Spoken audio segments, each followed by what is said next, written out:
Welcome to the Here's Waldo podcast, where we sit down with top visionaries and creatives in the video game industry.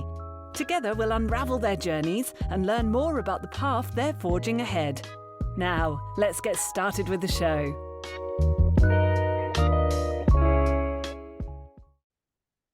Hi, I'm Lizzie Mintus, founder and CEO of Here's Waldo Recruiting, a boutique video game recruitment firm. This is the Here's Waldo podcast. In every episode, we dive deep into conversations with creatives, founders, and executives about what it takes to be successful. You can expect to hear valuable lessons from their journey and get a glimpse into the future of the industry. This episode is brought to you by Here's Waldo Recruiting, a boutique recruitment firm for the game industry. We value quality over quantity, transparency, communication, and diversity. We partner with companies, creatives, and programmers to understand the why behind their needs. Before introducing today's guest, I want to give a big thank you to Tiffany Tolman for introducing us. I love the game industry marriages and relationships. I'm in one myself. Today we have Charles or Chuck Tolman with us. Chuck is a veteran in the video game industry, having started straight out of college in 1993 with a programmer job at Atari. Since that time, he has shipped more than 30 games, including high-profile titles such as Spider-Man, Call of Duty, and The Walking Dead. He has been a CTO in the industry for the past 16 years. Let's get started. Thank you for coming on. Yes, thank you for having me, Lizzie. Yeah, okay. I want to start by talking about your 1993 career at Atari. How did you find them, or how did they find you? I got a call from a friend of mine. This is a friend of mine who I met in high school, and he had graduated ahead of me from Berkeley with his computer science degree, and he had gotten a job there at Atari Tengen. This was the branch of Atari. Atari had split up, I think, in the late 80s. This was the branch that was responsible for doing home console ports of coin-op games. Well, actually, they did the coin-op games as well. So they would make these coin-op games, and then they would also be legally permitted to make home console ports of those games. This is not the branch that did the home computers. So he was working for them, and he called me up and said, you should come apply. This is when I was graduating. So I was graduating from UCSB. So I did, and they had me fly up there and interviewed with them and ended up getting the job. So I ended up starting as a game programmer at Atari Tengen, working on things like RBI Baseball, and we did a port of Sega VR racing, virtual racing. And then we did Wayne Gretzky's 3D hockey. That was also a port from the coin-op side. Yeah, so that was my 3 years I spent there. Were you intending to get into the game industry, or was it sort of a chance? It was not my intention, but I had sort of fantasized about being a game developer, but I was interviewing with places like Microsoft and defense contractors and other just sort of typical engineering jobs that you might go after in sort of, serious businesses. I didn't have games on my radar at all, but when he called me, I'm like, well, that could be interesting. So I was definitely a gamer. No, it came by surprise, but I was very happy. The butterfly effect stuff is funny when you start your career and one thing happens, it takes you in this Yeah. whole direction. And then you went to Activision. How did you find that? So that started out as me being a senior programmer for Treyarch. So Treyarch was founded by another different high school buddy of mine. Oh, you Yeah, went to the right high school. yeah. It was founded by three people. One was my old buddy. I've known him since junior high. His name is Peter Ackerman. And then with him was another partner, Don Likeness, who he met in college. So I knew Don as well. So these are two friends of mine. And then the third guy was like a business money partner, somebody who had funds to help them get started. And they had managed to find a publisher for this first game, the idea that they were working on, that Peter had come up with in his spare time while he was getting his PhD in mathematics. And he had shown me this demo, and I had never really imagined that it would go anywhere, but it was a demo for a stick figure who was able to wield a sword and shield, and you controlled it with a joystick or keyboard. You could control the arm swinging and the shield movement, sort of like puppetry. You controlled the movements of the arms directly with your controls instead of pushing a button to attack or defend. You were really just controlling the arms to make these things move, kind of like VR, actually. Um, Except that it wasn't, something you wore in your head. You were still looking at a normal computer screen. And that turned into this game that they were then making for Interplay, which was Die by the Sword. So that was like Treyarch's almost first game. And he had called me in 96 to see if I was interested in coming down and joining with them. So I was like employee number 8 or something like that of Treyarch, and went on to make lots of games with them. And we got purchased by Activision in 2001.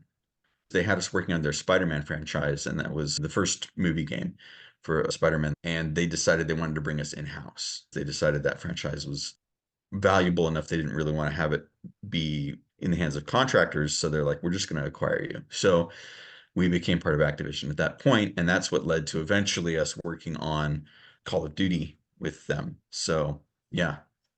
So you stayed on through the acquisition. Yeah, I stayed on until 2007. So I worked on several Spider-Man games. I worked on Call of Duty, a few different Call of Duty games. We did some sports games on contract. We did some sports games directly for Activision, but we also did some on contract with Sega, and that was NHL 2K series. We did that. I worked on those. By that point, I was a lead programmer, the technical director. And then in 2007, Peter, the same Peter Ackerman, who had left Activision, came to me and said, I want to start a new game studio. And so he got me and a couple other guys who were also ex-Treyarch guys. And the 4 of us, started up a new studio, which we called The Workshop. Oh, okay. So kind of a similar situation to what Treyarch had been in Yeah. its initial days. That's right. A contract developer house. Initially, we were going to do movie games. That was our sort of mandate as a studio, was to do movie games, because that had now at that point become kind of one of our calling cards, was that we did not ports, but like developed movie games, games off of movie licenses. We had done it successfully with Spider-Man, a little bit less successfully with Minority Report, but it was a good game, just not as commercially successful. And I was kind of in the middle of helping with Casino Royale. We did a Casino Royale game, James Bond. So with that pedigree, we had an inside track with this brand new publishing house that had been booted up in Hollywood by various Hollywood money folks. They wanted to create their own interactive publishing company to specifically make movie games. So we started up with them. We were looking at a few different properties to possibly make a game off of. We were looking at different licenses, and we were starting to develop a demo for the publisher for them to see what we were thinking about making. We were about 2 months in, and we had, gotten ourselves an office, and we were all set up, and we had about 6 people, and we were starting to go full bore on this when we suddenly found out that they had collapsed. They lost all their funding. They had told us that they had around 400 million or so in funding, but turned out they had about half that, and the other half was contingent on performance. So the actual VCs who were backing them would give them the rest of the funding after they saw how well their first games did. Their first games didn't do very well at all. They lost all their money, and they did not get their additional funding unlocked, and so they had to close up shop. So here we were, about 2 months old as a new company, and we had to decide whether we wanted to also fold up and walk away or try to make something out of it. We ended up kind of self-funding ourselves for several months to try to find a publisher of our own, just somebody else to be a publisher for us to make a game. We made a tech demo, sort of like a game demo, tech demo, using Unreal, and we shopped it around, and we eventually got hooked up with Sony. So Sony decided they liked us as developers, and they hired us to make a game for their, at the time, top secret Sony Move controller. So this was the controller that was their answer to the Wii, sort of. And at the time that they had us start working on a game for the Move, it was still an unknown product. It hadn't yet launched. And we were slated to make a launch product for them. Well, the product kept growing in scope as we went along working on it. And it eventually became a really cool game that we did publish. They did publish it. It's called Sorcery. And it's a game where you would cast magic spells using the Move controller like a wand. And it was gesture based. This whole fantasy world that we created and the whole story that you went through, it was a single player campaign driven story. But by the time it came out, the Move had kind of come and gone. Like, it had not been as successful as Sony was looking for it to be. So that kind of ended up going nowhere. That, however, did allow us to survive as a company. So we shipped that, and then meanwhile we started to get other contracts going. So we ended up doing a lot of different products. We helped ship various games. We helped port games to other platforms. Probably the biggest project we did was The Evil Within. We worked on that with Bethesda, porting it from prior generation consoles kind of to the next generation consoles. So the Xbox One and the PS4 and PC. So we had to upport that game from sort of older graphics to newer graphics and stuff like that. Let's see, we worked on World of Tanks. We worked on Gears of War with Microsoft. We worked Wow. on, yeah, we did a lot of things. But then we were approached in 2015, I think it was. We were approached by Skydance Media, so another Hollywood company, and they wanted to start up their own interactive division. And their vision, the vision of their president for this interactive division, was actually to make VR games specifically. He felt that they become kind of a big player in this relatively narrow market, and it wouldn't cost the kind of money that it would to try to be a big player in the AAA games market, which is of course super competitive and expensive. So that was his strategy. So they ended up acquiring us, and we became Skydance Interactive.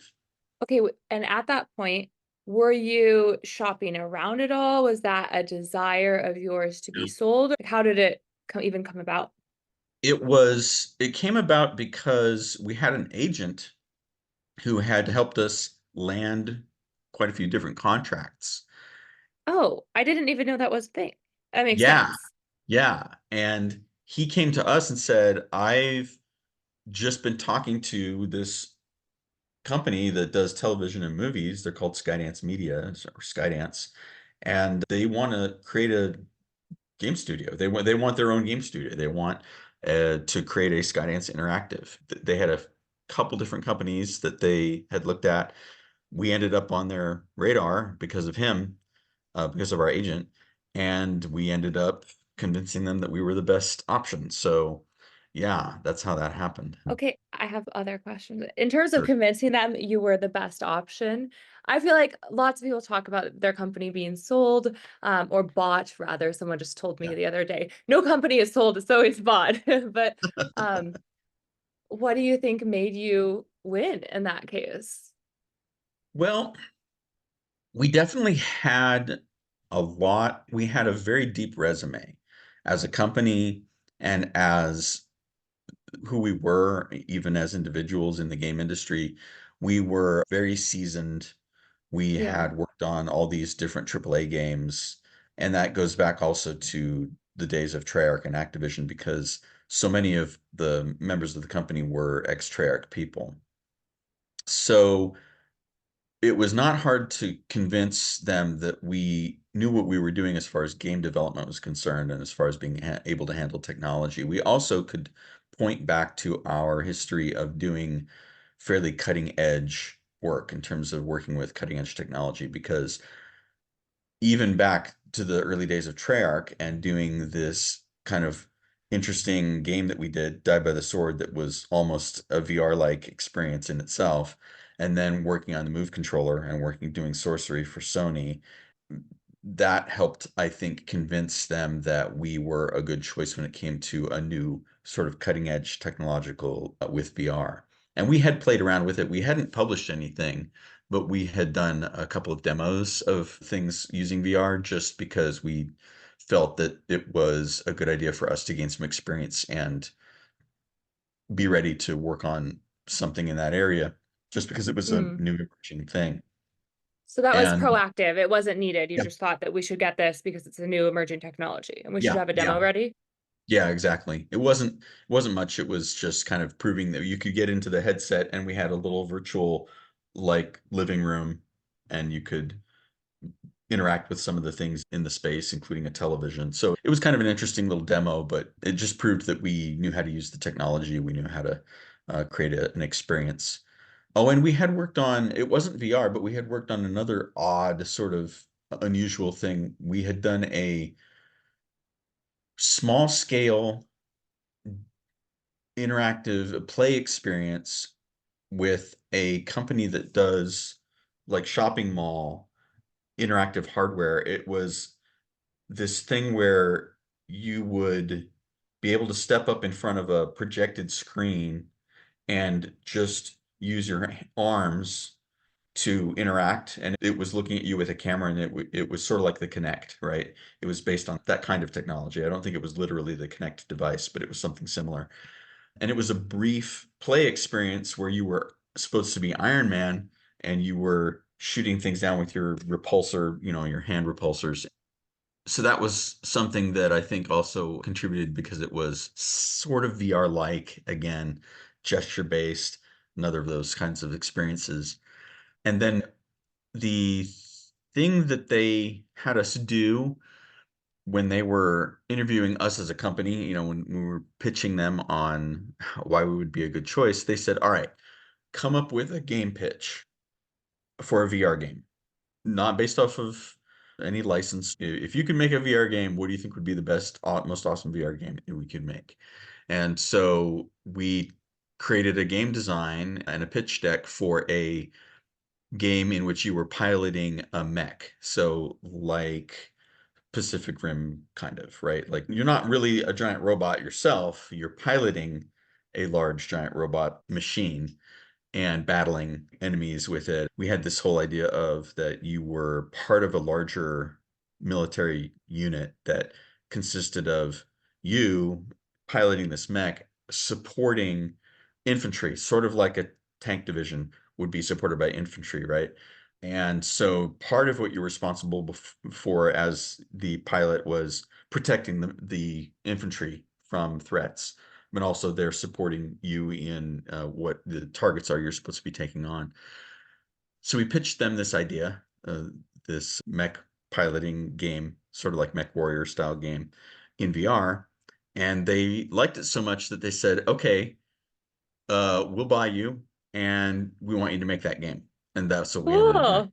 doing. So we What a made a game, dream. we called it Archangel. That was the name we came up with for the mechs, the art that you were piloting. It was called an Archangel.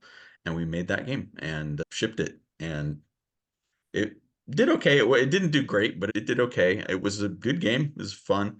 Sort of a on rails shooter kind of an experience. You didn't literally steer the mech. You didn't pilot the mech. You controlled the arms and you would shoot things, and you would have a shield, and you would protect yourself using the shield.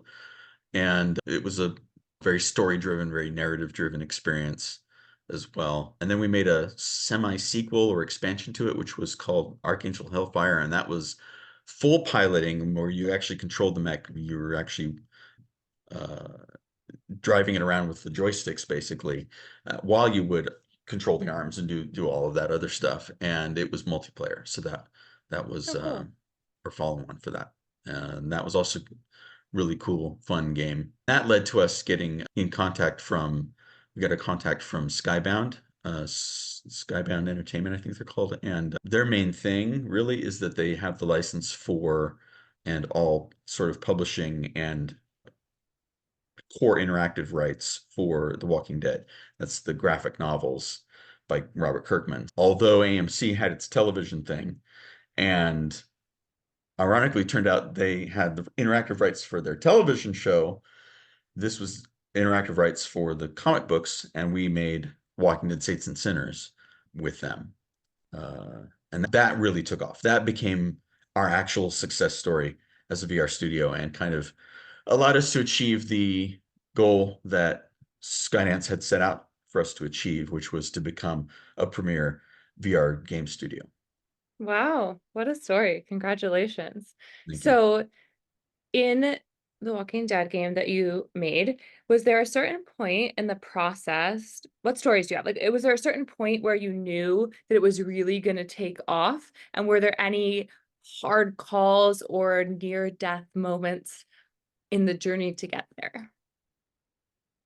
I would say that it took a while for the game to coalesce.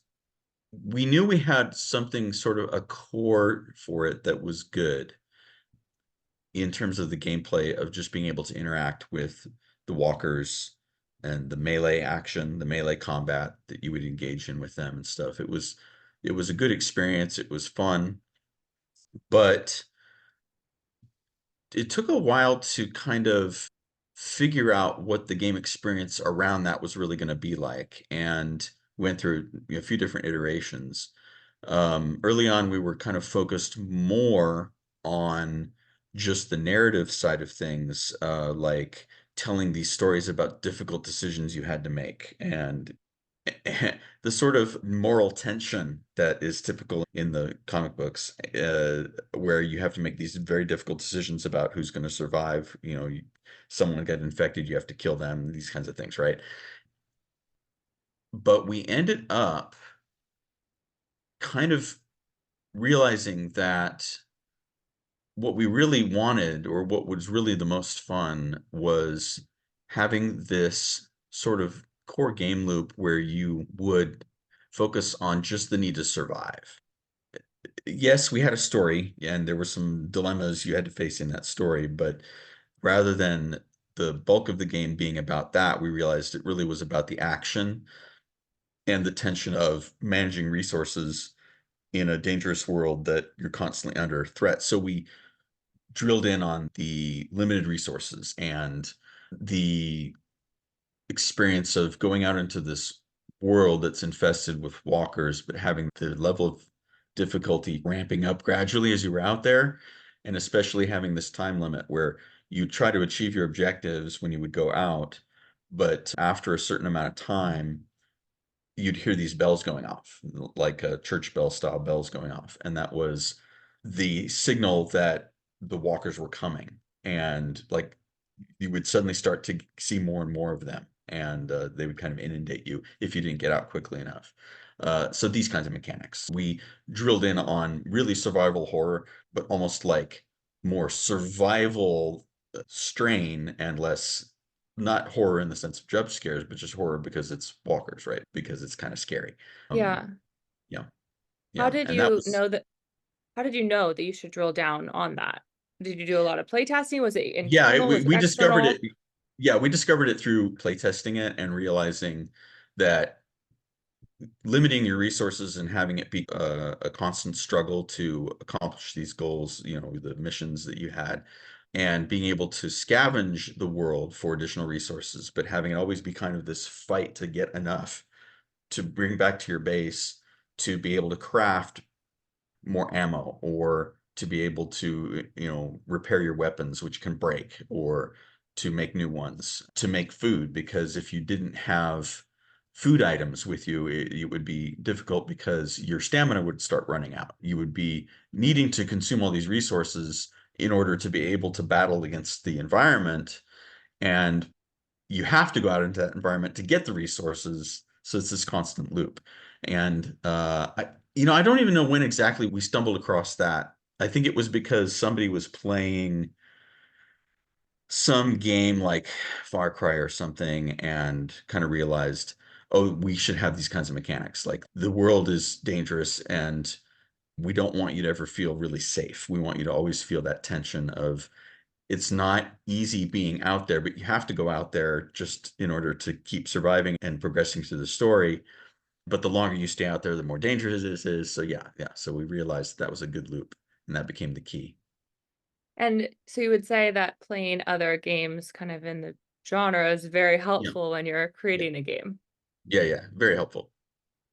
I think it's critical as game makers that we are familiar with existing games, legacy games, just being as familiar as possible with the universe of games that are out there, because there's so many options or ways that you could conceivably go for your product.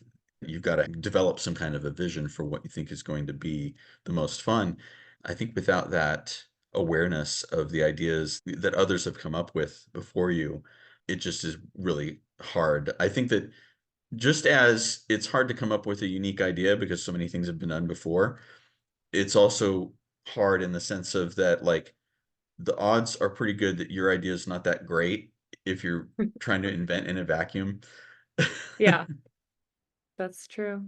That's good advice. Can you talk about the technical challenges that you experienced when you were creating this VR title? VR is very challenging to begin with. Let's talk about the tension of game development invention. We're working with something where, normally when you're developing games, especially the AAA games that we were used to making, you're leaning on this by now very well established legacy of what's the best way to control, you know, what kinds of genres do you already have to show you what's been successful and what works well for people and delivers a good experience. And we're all so used to having mouse and keyboard or gamepad controllers, and the language of interactivity is this well-established thing at this point. It wasn't years ago when we first started making these kinds of games, but by now consumers will pick up a first-person shooter and they know right away what they need to do to control it. It's like totally obvious. And so when you're making it, you don't have as much of a challenge in the design of that aspect of things because you don't want to depart from the existing language too much, because there's no reason to. You want to lean into the thing that everybody expects and that has become intuitive basically for people. But when we're starting out relatively early on in VR, the, the control paradigm is new and extremely different. And there wasn't as much to lean on in terms of uh, established history of the best ways to interact and the best ways to control. So we did a lot of experimentation. We would implement different control schemes. We have to try different things. You don't have quite the same options for what you can do because you're also dealing with the potential pitfalls of motion sickness. Um, Yes, when you were describing, right, yes, controlling a right. robot, I was going to tell you that would make me very sick. Yes, exactly. So we had already gained some experience with the mech piloting game, Archangel. We had played it fairly conservative when we made that game by making it a on-rails shooter because you didn't have to worry about steering, and we could control the path and we could control the rate at which it would turn or move. We could keep it relatively safe. We occasionally would push it a little bit, but we did a lot of testing with people to see people with different levels of sensitivity to motion sickness or different, reactions to VR, to see what was going to work and be the most comfortable experience for people. Then we started pushing the envelope hard with Hellfire, where we made the full piloting experience and the multiplayer experience. So we gained a lot of knowledge from that as well on what people could tolerate and what they couldn't tolerate. But we also pushed it and said, look, this might not be for everybody, but there are people. By that time, VR had been, the headsets had been out there for longer, and the avid core audience had started to acclimate themselves to more experiences and being less sensitive. It is something that not everyone can acclimate to it very well, but it seemed on average that most people, after playing enough, would start to be less sensitive. Based on that, we started to get a little more bold and allow you to do a little more. And then with Walking Dead, we pushed it again a bit. We understood by that time the options you needed to have to enhance comfort, like to narrow down your scope of vision, the basically tunnel vision effect Yeah. for turning, the snap turn option, smooth versus snap turning, things like that. We played around with teleporting versus smooth motion. We didn't like the gameplay experience that you got from it for a game like ours, action combat game like what we were doing. So we didn't choose to go down that road, though we played around with it. So it was a bit of a tightrope balancing action and control versus comfort, but I think we managed overall a pretty good experience that most people seem to be able to acclimate to and do okay with. It's not for everyone, but it works out for enough people. I think we benefited too from our many years of experience doing AAA console games, that we brought something that not a lot of VR developers at the time were doing, which was a full game experience as much as possible, like playing an FPS or an action shooter. It just happens to be in VR, and we had a very feature-rich game, full game loop, something that we would want to play, something that would appeal to hardcore gamers, but it just happens to be in VR. And then we leaned into, what can we get out of the VR experience? What are we bringing that's extra that you can't do in conventional Yeah. games, right? And Do, that's the immersiveness of it. do you think that the other two VR titles that you developed before were critical to this final one's success? Do Yeah, you think you, yeah, for sure, okay, for sure. that's Because interesting. we played it pretty safe with Archangel, but we knew that we wanted to make games where you were in more control. And we always had the goal of making it as immersive as possible, feel like you were really in some other world, experiencing something firsthand in a way that you can't fully do in a conventional game. You Yeah. you can get a lot of immersion from first person game experiences. I do all the time when I play conventional first person games, but in VR it's just different. You're there in a way that no conventional game can mirror. And so we always wanted to really lean into that. And that's why for us, we ended up kind of trying to preserve smooth movement through the world, not defaulting to snap turning, not doing teleporting, not doing any of those other things, but just try to make it feel as much like you're there as possible. We even did support room scale to a degree. You can't have the game all be room scale when you're able to wander through a large world, because nobody's got a room big enough for that. Right.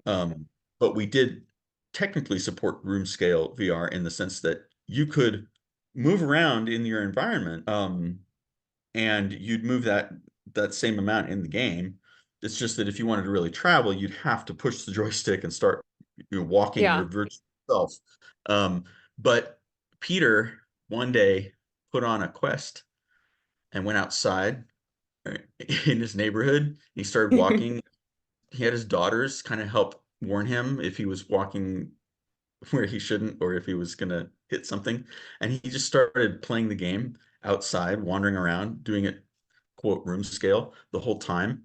And it worked. He was able to do it. I hope there's a video. I feel like that would go No, viral. he didn't record a video of it, but it's pretty hilarious. He was like, I was walking around inside the game. I was like wandering the streets of St. Louis, and it was kind of mind-boggling because instead of driving around with a joystick like we all were doing when we played, he was just walking around in this other world and playing the game out in the outdoors. But yeah, interesting experience. That sounds like an experience I need to have. My neighbor across the street works in games too, so if he sees me wandering, I'll just say, bet she's playing a VR game. I don't recommend it. It's very dangerous if you don't have somebody holding your hand the whole time. Yeah, no, VR is alarming in that way. Yeah. Yeah, It's fine absolutely. if you're doing AR pass-through stuff, but yeah, if you're doing full-on VR and you're wandering around outside, yeah, it's not very Yeah. safe. No, you'd have to be with someone that you trust. Maybe that's Yeah. like the new trust exercises that companies do. That'd be awesome. Okay, so you said at the when you were starting the workshop that you made some technical demos and they got you conversations and Yeah. potentially contracts. If any of our listeners want to make a technical demo for their company, what advice do you have? Well, it's best to use existing game engine technology, I think, when doing prototype work. This is that kind of work. From the beginning of the workshop, when we created that company, we knew that we were going to use existing tools. We weren't going to try to reinvent the wheel. We weren't going to try to create a proprietary engine because we wanted to get into the development work as fast as possible. We wanted to get to the game making as fast as possible. So we, at the time, debated different engines, different options that were out there, and we ended up choosing Unreal. So we've leaned on Unreal for the most part for like almost at least 80% of our projects since that time. And having an engine like that, having a licensed engine with a really good tool chain with really good tools is, I think, critical if you want to do game prototyping work. There are other ones. It doesn't have to be Unreal. Obviously, there's Unity and there are even others. It's probably Unreal Unreal is, though. yeah, It's Unreal probably Unreal. is nowadays, I think, the main choice, but the key is having these tools to save yourself a lot of time. That's, I think, critical. You want to have a good sort of cross-disciplinary team. It doesn't have to be very many people, but you want kind of a little strike team that covers game design, tech, at a minimum.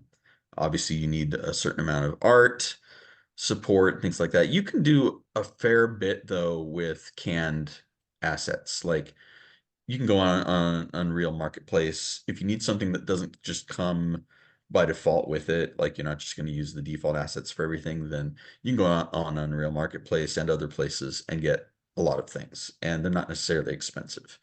So yeah, I think you can create a demo for almost anything you want fairly quickly if you lean on those kinds of resources. But what about a good demo? Yeah, you got to have good people. Hey, that's the good secret. Yeah, that's the truth. Yep. People don't always think Uh, about that enough. yeah.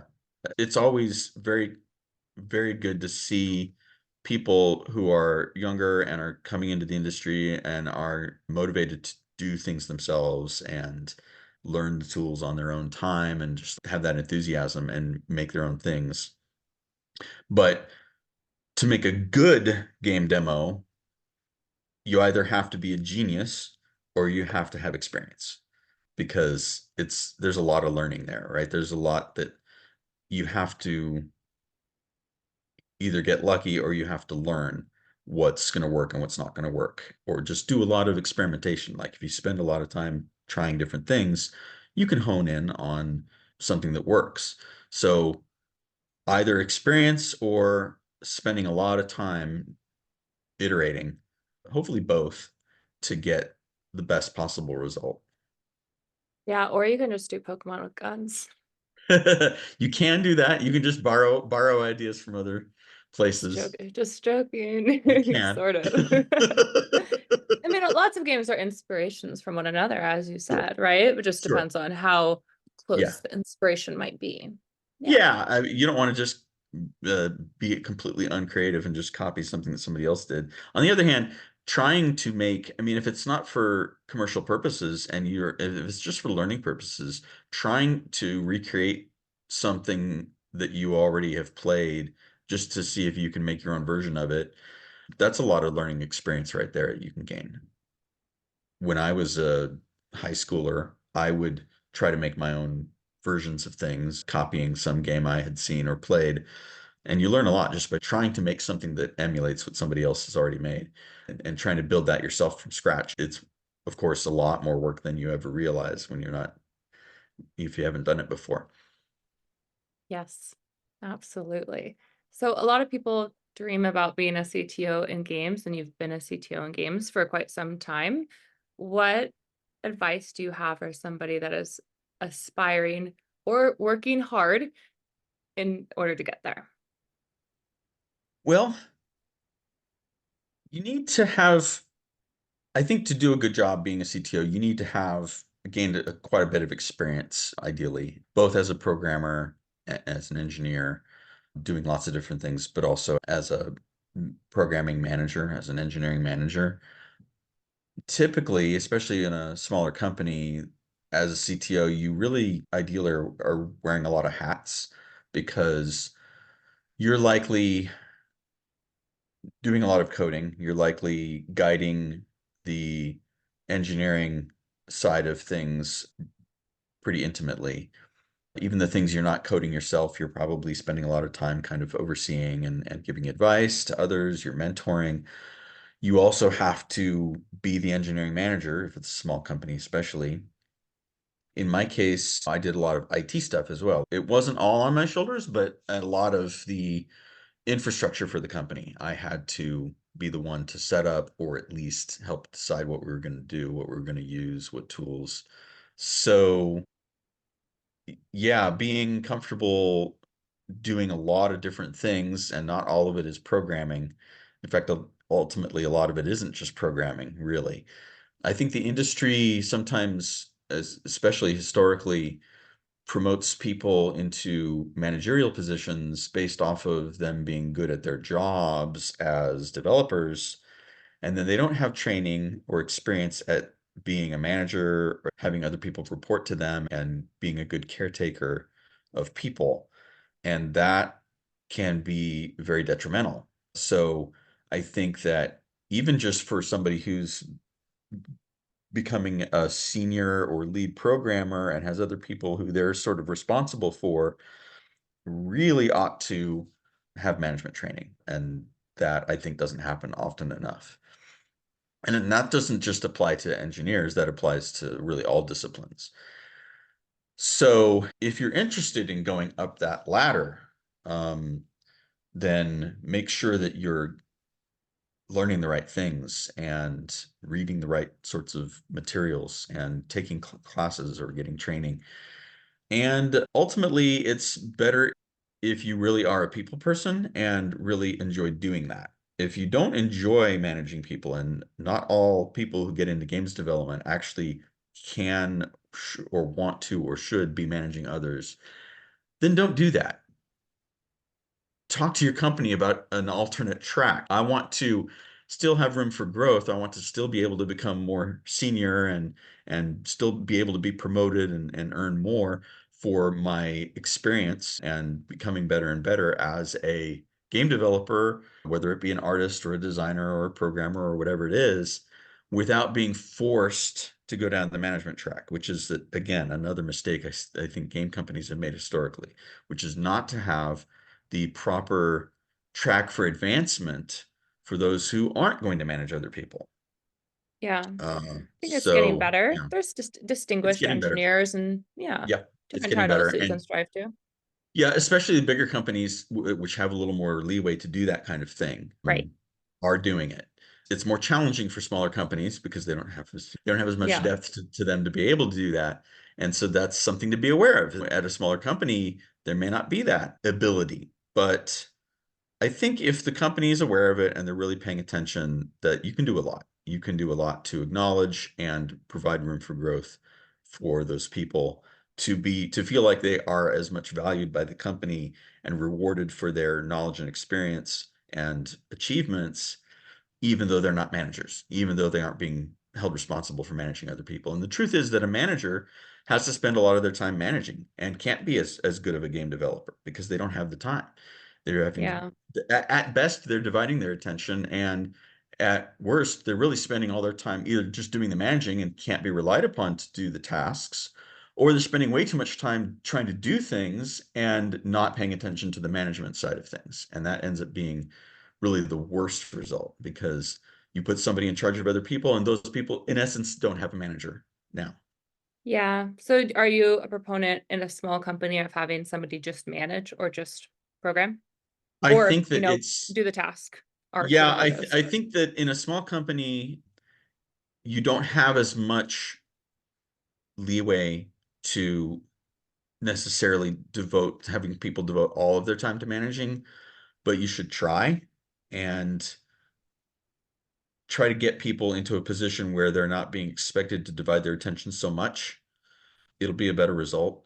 If you're really small, well, you probably can't do that. And you probably just have to have everybody just doing the work more. Yeah, you And have bigger fish to fry if you're really yeah, right. small. If you're really small, you need to make your game. You need to do whatever you are doing to get it done. And you're probably just all kind of at the same level, just being a team and just making stuff.